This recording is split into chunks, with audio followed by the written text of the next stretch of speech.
کہ یہ اسی طرح تلبیہ کہتے اٹھے گا میدان قیامت کے دن، یہی تلبیہ پکارتے ہوئے محشر کے دن یہ اٹھے گا۔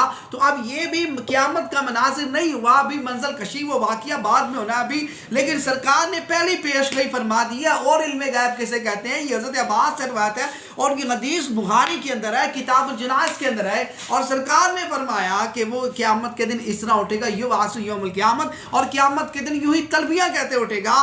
یہ بھی سرکار علیہ السلام کا غیب ہے کہ قیامت کے احوال کا بھی معلوم ہے، قیامت کے احوال کا معلوم ہے کہ قیامت کے اندر کیا کیا مناظر ہونے ہیں، وہی بندہ بتا سکتا ہے نا۔ اب آپ کو کوئی پوچھے جائے آپ تو نہیں بتا سکتے۔ سرکار نے قیامت کے معاملات میں جو ہونا ہے ان کی بھی ساری بات بتا دی، پیش گوئی فرما دی۔ یہ علم غیب پر مشتمل حدیث ہے اور بخاری کے اندر مشتمل ہے۔ اور اگلی حدیث جو ہے حضرت انس بن مالک رضی اللہ تعالیٰ عنہ سے روایت ہے کہ نبی کریم علیہ السلام فرماتے ہیں کہ جس رات مجھے معراج کروائی گئی اس وقت مجھے موسیٰ علیہ السلام کی قبر مبارک سے گزر ہوا تو موسیٰ کلیم اللہ علیہ السلام اپنی قبر میں کھڑے ہو کر نماز پڑھ رہے تھے۔ اب یہاں پر آیا ہے وہ ہوا قائم یصلی فی القبر ہی، اب فرمایا کہ ہوا قائم یصلی، وہ کھڑے ہو کر نماز پڑھ رہے تھے۔ اب صلی کا معنی جو ہے اب لغت کے اندر اٹھا کے دیکھیں تو صلی کا معنی درود بھی ہے اور ایک صلی کا معنی نماز بھی ہے۔ اب صلی کا معنی بے شمار ہے، صلاۃ کا کئی معنی ہے، لیکن یہاں پر امام نووی رحمۃ اللہ تعالیٰ علیہ شرح مسلم کے اندر جو ہے انہوں نے اس کی شرح کرتے ہوئے فرمایا کہ یہاں پر جو یصلی ہے یہاں پر مطلب نماز نہیں ہے بلکہ درود ہے۔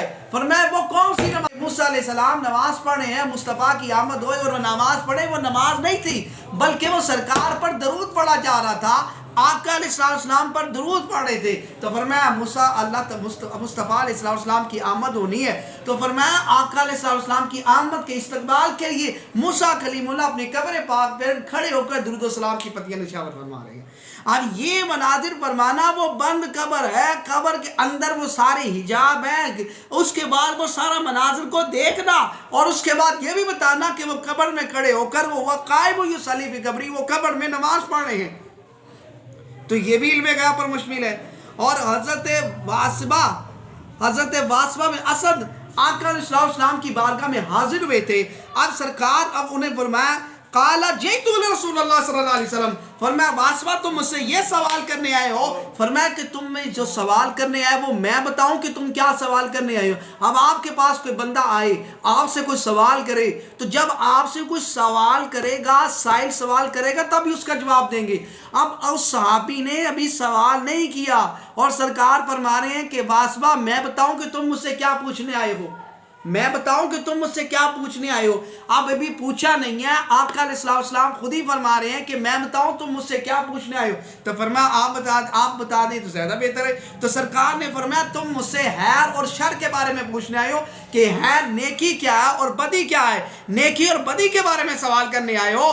تو سرکار نے آقا علیہ السلام کے ان کے دل پر اپنی انگلی رکھی اور انگلی رکھ کر فرمایا یہی خیر ہے اور یہی شر ہے، اسی کے اندر خیر ہے اور اسی کے اندر شر ہے۔ فرمایا یہ دل تمہاری تصدیق کرے گا، یہ دل سے فتویٰ لو، یہ دل تمہیں بتائے گا کہ یہ نیکی ہے۔ یعنی جب تم نیکی کرو گے تو تمہیں سکون ملے گا اور جب تم برائی کرو گے تو تمہارا دل کے اندر کھٹکے گا، تمہیں بےچینی ہوگی، دل بیقرار ہوگا۔ تو فرمایا تمہارے دل کے اندر بھی ایک مفتی بیٹھا ہے، اس سے فتویٰ لو، یہ تمہیں بیقرار کرے گا۔ سرکار نے یہ مناظر فرمایا، یہ تو بات سرکار نے فرمائی اور اس کے بعد فرمایا آقا علیہ السلام نے ابھی سوال واسبہ نے نہیں کیا اور سرکار اس کے سوال سے قبل جواب دے دینا، یہ بھی علم غیب پر مشتمل حدیث ہے۔ ابھی جب سوال نہیں کیا گیا اور سرکار نے سوال سے پہلے جواب عطا فرما دیا، یہ علم غیب پر مشتمل حدیث ہے۔ تم کہتے ہو کہ مصطفیٰ کو علم غیب نہیں ہے، یہ حدیثیں کہاں ہیں؟ ان حدیثوں کو بھی تو مناظر کیا جائے نا۔ اور اس کے بعد آقا علیہ السلام نے فرمایا کہ اگلی حدیث حضرت موسیٰ اشعری سے روایت ہے کہ موسیٰ اشعری سے روایت ہے قال كنت انا اصحابي الذي قدموا ما، اور فرماتے ہیں حضرت موسیٰ اشعری سے روایت ہے کہ انہوں نے ہمارے ساتھی جو کشتی میں آئے، وہ کشتی میں آئے تھے، بتا کے مکان میں اترے اور آقا علیہ السلام کے پاس عشاء کی نماز کے وقت چند آدمی آئے تھے اور ہر رات کو آتے آتے ایسا ہوا کہ ہم اپنے ساتھی سمیت آقا علیہ السلام کے پاس آئے۔ اتفاق سے آقا علیہ السلام گھر میں کسی کام میں مصروف تھے اور آپ نے عشاء کی نماز میں تغیر کر دی یہاں تک کہ آدھی رات گزر گئی.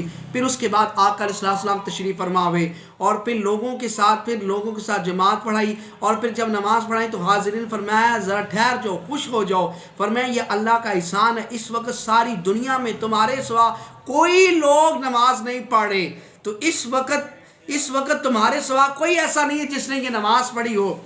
اب امیر المومنین حضرت عائشہ سے روایت ہے، عائشہ سے یہ روایت ہے اور عائشہ صدیقہ فرماتی ہیں کہ آقا علیہ السلام نے ایک رات فرمایا کہ نماز کے اندر دیر ہوگی، صحابہ کرام تو یہاں تک کہ آقا علیہ السلام اپنے گھر میں جلوہ فرماوے تو سرکار نے فرمایا روئے زمین میں تمہارے سوا زمین میں کوئی ایسا نہیں ہے جو اس وقت ابھی تک نماز کے انتظار میں ہو.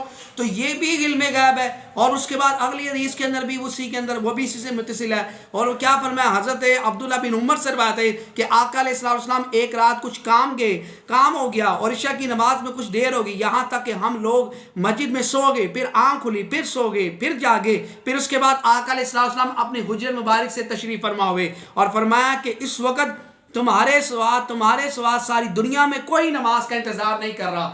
اب سرکار نے فرمایا کہ اس وقت تمہارے سوا تمہارے علاوہ کوئی ایسا وقت نہیں ہے پوری دنیا کے اندر جو اس وقت نماز کا انتظار کر رہا ہے.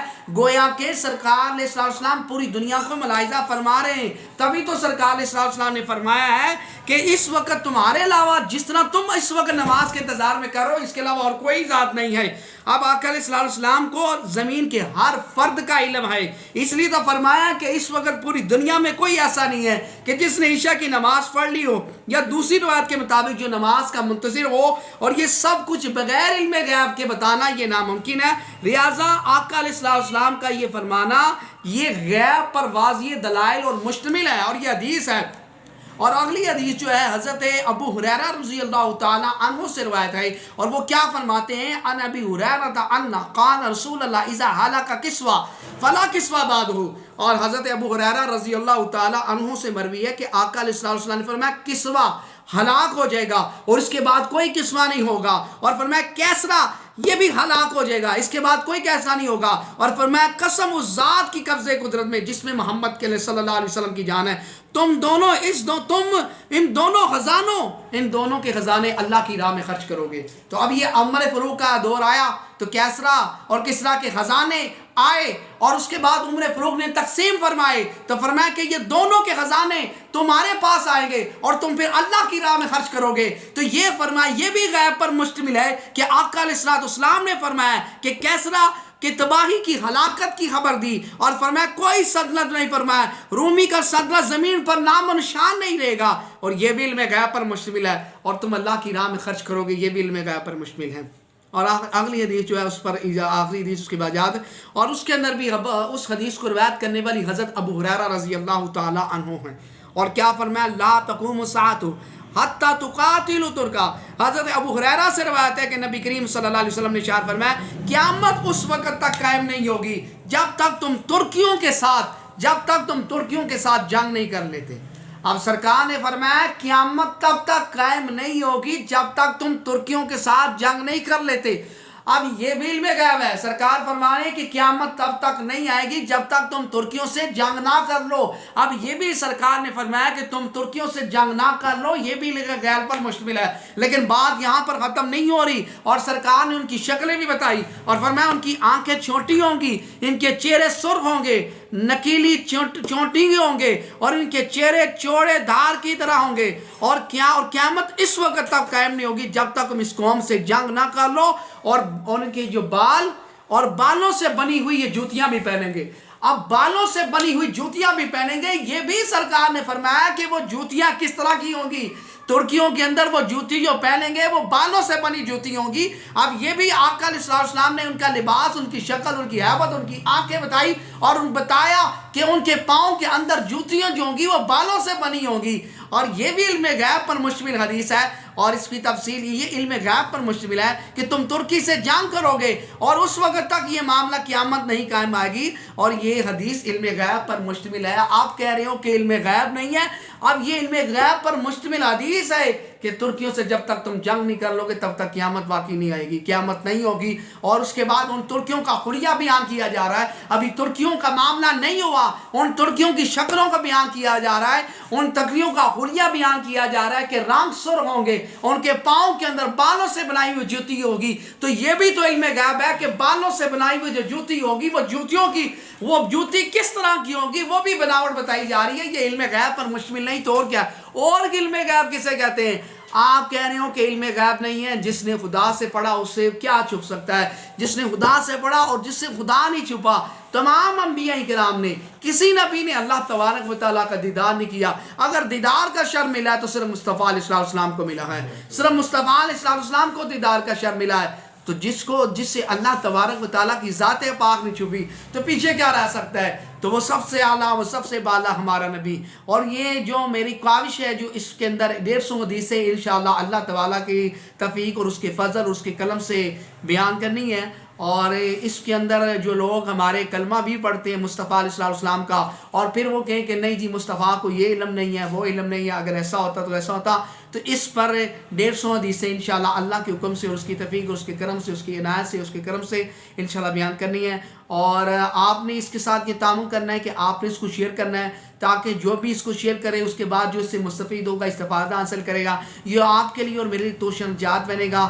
اور آپ دیگر ویڈیو شیئر کرتے ہیں، یہ تو اللہ رسول کا پیغام ہے، اور اللہ رسول کا پیغام ہے۔ اور سرکار علیہ السلام نے فرمایا کہ جو میری حدیث کو سنے اور اس کو سمجھے اور اس کے بعد اس کو مین وان بیان کرے، تو فرمایا کہ اللہ تبارک و تعالیٰ اس کے چہرے کو تر و تازہ رکھے۔ اور فرمایا کہ جو میرے قرآن و حدیث کو بیان کرے، اسپیچ کرے، فرمایا آقا علیہ السلام نے فرمایا کہ میں اس کی ہاں شفاعت فرماؤں گا۔ تو آقا علیہ السلام اس کی ہاں شفاعت فرمائیں گے، تو آپ بھی شفاعت کے اندر اس مشن کے اندر شامل ہو جائیں۔ شامل ہونے کے لیے آپ اس کو زیادہ سے شیئر کریں، جو بھی اس سے فائدہ اٹھائے گا وہ آپ کے لیے اور میرے لیے توشہ نجات بنے گا۔ اللہ تبارک و تعالیٰ حضور علیہ السلام کے نین پاک پسند کر بھی حساب بخشی فرمائے، آمین۔ صلی اللہ علی محمد۔